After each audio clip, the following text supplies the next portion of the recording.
fucking Chad Reed. Our new hero. 7, 6, 5, 4, 3, 2, 1. You'll never have the sacred stone. Oh, this you crazy mother.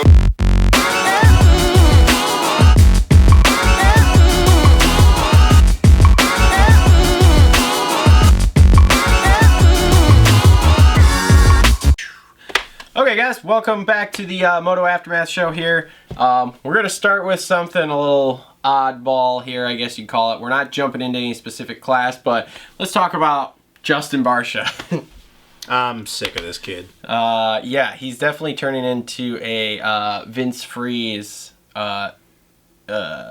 protege-ish. Yeah, there's not even a word in the English dictionary for that. No, that kid is such an fucking idiot right now. Like the heat race, yeah, Tomac sweeps in the fucking corner before the triple, and Barcia just clearly, oh nope, I know I'm going backwards, and if he would have hit him, I mean, yeah, it would have been bad. So yeah, we can't believe it. Like we're as pissed off about what he did in the heat race as we are about, or well, we're not really pissed off, but as some people are about Chad Reed. But we'll get into that in the 450s. So I'm just sick of it. But anyway, what did you think of the track?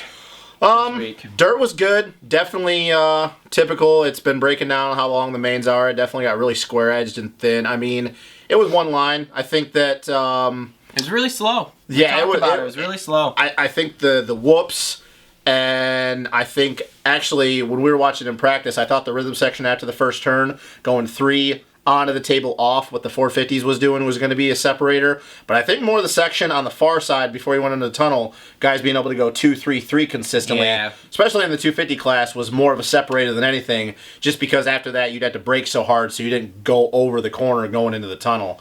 But I mean, it wasn't my favorite track for sure. It was kind of shitty.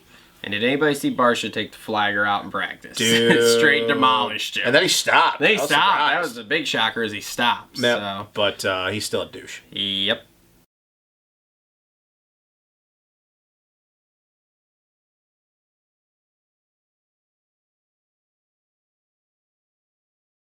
Okay, so let's move on to 250s here.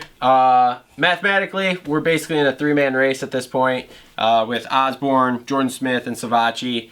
Now, Osborne's going to have some luck and be very good these last couple rounds to get this done. Basically, a win, and Joey and Jordan would have to finish 5th or worse. But if a lot of people, I mean, I imagine everybody that's watching this knows this now, but I think it's going to even be harder considering the finale in Vegas is the East-West shootout, and it counts towards points. You know, you get Hill in there, Plessinger, J-Mart, Forkner, McElrath, Davalos. Not saying that all those guys are faster than him, but it definitely changes things up.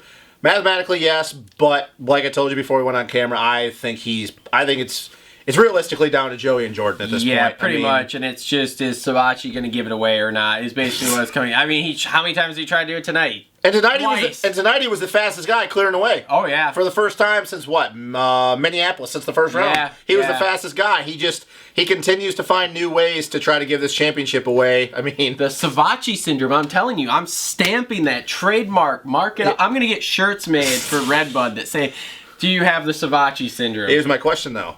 Does that still hold as much value if he wins this championship? The Savatgy syndrome? If he wins a championship. Yeah, it still does. Look at how much he's trying to give away. I know. This guy, far and away, should have won this champ. Hell, there were championships the last 2 years he should have won, but he gives it away. I mean, look at last year. He probably should have won the outdoor title over Webb. Yeah, he probably should have won it. But we hold it together, man. Although, one instance tonight really wasn't his fault, getting into it with Paul Coates coming underneath the tunnel and having to fix his front brake lever. But the other 2 times... but that's just something you got to deal with. Just deal with it, dude. Yeah, but, I mean, it does affect you, you know, at that speed. But I agree, you know, he definitely continues to try to give this championship away. But I'm still... 2 rounds to go, he's still my guy. And I guess we can transition into Jordan. 2 wins in a row right now, proving everybody wrong that he's finally getting everything together. Still has a shot at this championship, but I don't know, man. I think that even if he does get this win and it's 3 points, once again, anything can happen in the East-West shootout. So yeah, and I'm not convinced he's not hitting the deck. Yeah. Why do you say that? 2 wins in a row. Jordan Smith. But he's not the same guy anymore. Sure, okay. He hasn't gone enough. Okay, this is like the Eli comment that everybody makes, like, oh, until he proves it. He hasn't gone far. Like, he's done well this season, yes.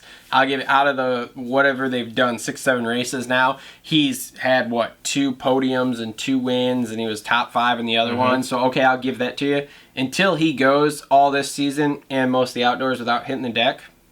But you know what the funny thing is? Is the only person who has more wins than him is Osborne. No. I mean, I get what you're saying. Trust me, I'm not disagreeing with you. But it's like I keep... Like I said, if he makes it halfway through... If he makes it through the rest of this without hitting the deck, he makes it through outdoors without really hitting the deck to like a Savachi and like trying to give stuff away, then I will quit. What happens if he wins the championship? Then he still has to make it through outdoors. Oh, I don't even care at that. Hitting the deck and giving it away. I don't even care at that. I don't even care at that point. If he wins this championship, sorry, man. You know what? That doesn't matter to me anymore. He can hit the deck every race, come outdoors, because Jordan Smith was not on my radar to win this championship. You know, you can do that though, but it's a championship, bro. It's a championship. Yeah. Hey, what happened to Osborne? Malcolm Stewart won a championship too. What happened to Osborne? Malcolm Stewart won a championship last year. What happened to Osborne? Justin Bogle won a championship 2 years ago. Where's he at? What happened to Zach Osborne this year? Justin Bogle and Malcolm Stewart. Will Hahn won a fucking championship. Whoa! Let's calm I mean, her. how many of these guys do you want me to keep going back to?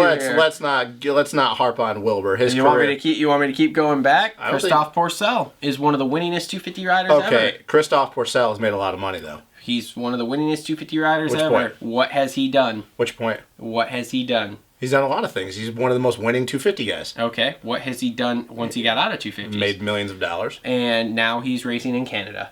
I don't care. All right, we're not talking about these guys. We're talking about right now. If Jordan wins a championship, I don't care what anybody says, he gets the benefit of the doubt. Because he beat Joey Savachi. Okay, next year I'll give him the benefit of the doubt, but that doesn't do any fucking good this year. All I'm saying is a championship is a championship. Didn't we just have this conversation a few races ago? Holy shit. Championship is a champion. Right now. Championship is a championship, guys.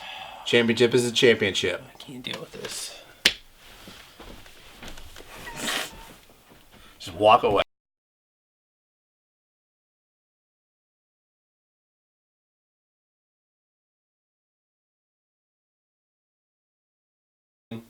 You gonna stop crying like a little baby and come back? Yes, I am. Jeez, he had to take a power nap or something. A couple shots of Fireball, and we're back at her here. All right. God. All right, back. Let's 450 Let's class. get to 450 class. All right, so now we're down to what, 4 points? Yeah. All right, let's cover this quick here. We're down to 4 points. Eli's on a roll. 5 in a row, 8 wins. He's scored 172 out of a possible 175 points in the last, however many races they said. What was that?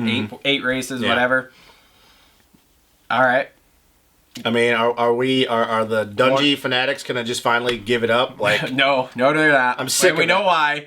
We know why. Chad Reed. Chad Reed. Here we go. All right, we're gonna.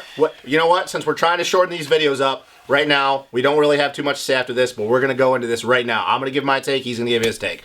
Chad Reed. You know what? He held him up. But all I have to say is, if you're Ryan Dungey, you can get all you pissed off. I didn't catch the comments in the heat race. Apparently, he said something about Chad. You can say all you want. But 2 things. If you're faster than Chad, I know he's in the main line, go around him. And second, if you're that pissed off, run his ass wide. I don't want to hear all this crying, oh, you know, Chad Reed, this and that. He got blue flagged. But really, guys, if you're anybody who knows Chad Reed, you know that he has too much pride to get out of the way. That's all I got to say about it. So back off the comments about, oh, we hate Chad Reed, he sucks ass, when you guys can't get off his nuts half the other time of the year. I think we should put all the Dungey super fans and the Reed super fans in a room together and have a fight to the death. You know, people talk about Stewart and Villapoto fans, but I think the Dungey and Reed fanatics are worse. I don't know. I mean, yes, Chad should have moved. I won't deny that. No, and neither am I. And he stayed in the main line, but at the same time, I'm going to agree with you. It's like, dude, if you're that much faster, go around him. Yeah. Like, find somewhere and go around him. There was plenty of spots on that track that he could have gone around him, or even square up a corner. Like, whatever, dude. And Chad even gapped him a little bit a few times. Yeah, so I don't know, man. Dungey really, the last several weeks, has been laying up much Villapoto-esque era like he used to do. So, yeah, I don't know. And that really reminded me of that, of like, oh, well, like he caught Reed, and as soon as Reed didn't just lay up, he didn't get by him. Look, Dunge rode the best he has in what, maybe, people could say Daytona, but results-wise, this is the best race he's had since Atlanta. He closed the gap on Tomac. You and me both agree. We were sitting there watching it.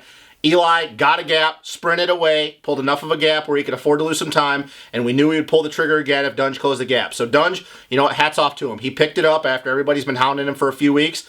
But once again, this is the second race out of 3 now that he started with Eli, and Eli's gone around within the first lap and sprinted away from him. So can we get over this? Well, if Dungy gets a start, that's 2 times in 3 races, folks, he's gotten a start, and he hasn't been able to do anything with it. Yeah, I'm really tired of hearing that, too. It's every week. Oh, if he can get a start. Oh, if he can get a start. Well, what's the excuse now? This is twice now in 3 weeks, and the third time this year he started. No, you know what it is? He's got to get a start, and Eli's got to get a 10th place start. That's the thing now. We get it. We're Tomac guys, but we're getting sick and tired of hearing this crap that people just making up to keep. I get it. Dungy's still the champion. You gotta what Ricky say, to beat the man. You gotta, or to whatever he said, beat the man. You gotta be the man or some shit. I don't know. We're just sick of it. It's annoying. Nobody can give Eli credit, and he's clearing away better than everybody else. Yep. I'm sorry. I'm just it irritates me. Yep. That's what I got for you right now. All right, what else can we talk? How about that nasty wreck in the LCQ start? Cody Gilmore. I hope Cody's okay. Flipping down the front straight. That was gnarly. I hope that Cody's was okay. Really freaking gnarly. Was there anything else real gnarly that happened? No, except Marv laid an egg and completely screwed on my fantasy. Yeah, Barcia and Alex Ray, too. Oh, yeah, that was bad. Barcia's going to make enough enemies here that if he does actually end up with a ride next year, because I'm not convinced he's going to, mark it, stamp it, and I know Barcia fans, you're going to come out of the woodworks for this. I don't think Barcia's going to have a ride next year, period. I say he doesn't get top 10 outdoors. Yep. So, yeah. So, anyway, yeah, he's going to have a lot of enemies, and eventually someone's going to put him over. Because what he's doing now is he's in the point, he is at the spot where he's screwing with privateers, and a lot of those privateers have nothing to lose. Yep, and they will put him over the berm real quick. So, he should probably watch himself. Oh, and good ride by JG and Malcolm tonight. Yeah. Malcolm Stewart ran top 5 for a long time there, so. I don't know what happened to Millsaps. He was running 5th, and the next thing I know, he's in 15th. So I don't know if he went down or whatever. But, yeah, I mean, I guess before we go into RM fantasy picks, it's looking like it's going to be a mutter next weekend, guys. Could be fun. Yeah, I don't know how fun it's going to be, but it's going to be crazy. Could be fun. So. That's all we got for 450s.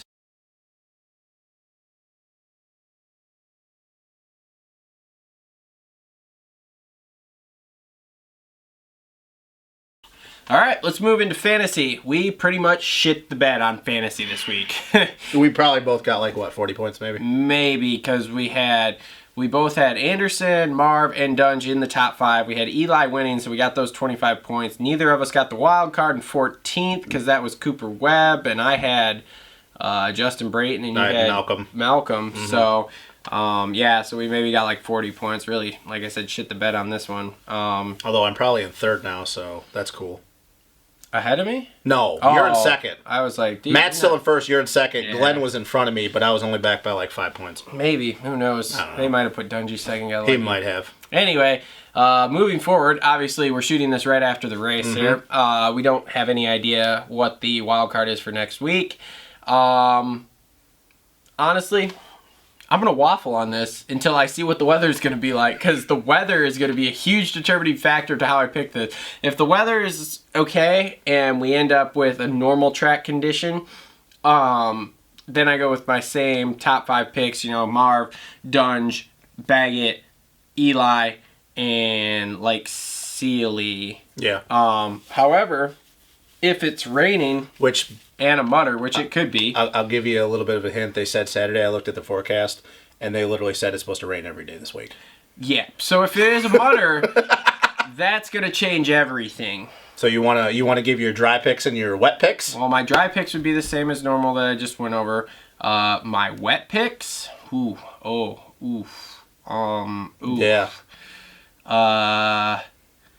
Barcia wins.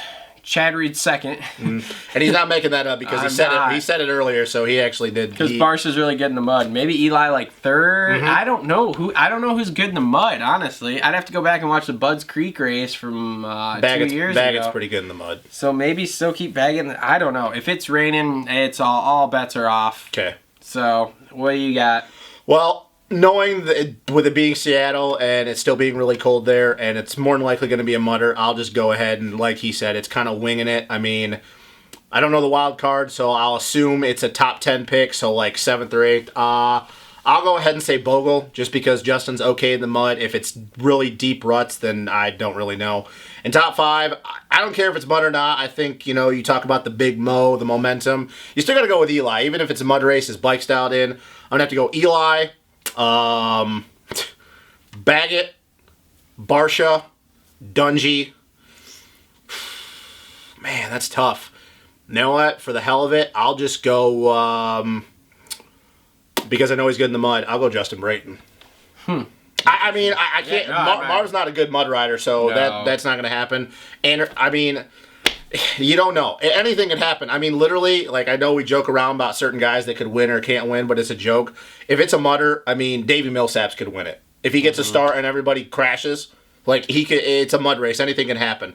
So I mean, it's up in the air, guys. It's going to be crazy. But all I know is, I banked on it, and we talked about it. No matter what happens, Dungey doesn't leave Seattle with the points. Tomac leaves with a points lead. Bold statement. Damp that. Hot take. Yep. So, all right, cool. Well, that's all we got for the show this week. Thanks for tuning in to the Moto Aftermath Show. Check out tlrcoatings.com for any powder coating needs you guys got. That's my own personal company. So, yeah, that's pretty much it. We're not doing the Amazon thing anymore. We're not? Nope. I'll explain that to you later. Okay. I'll explain that to you when you're older there, son. Oh, thanks. So, anywho, thanks for tuning in, guys. Remember to like, comment, subscribe, share it with your friends so we can get these views going and keep the show rolling. And we'll see you guys next week after Seattle.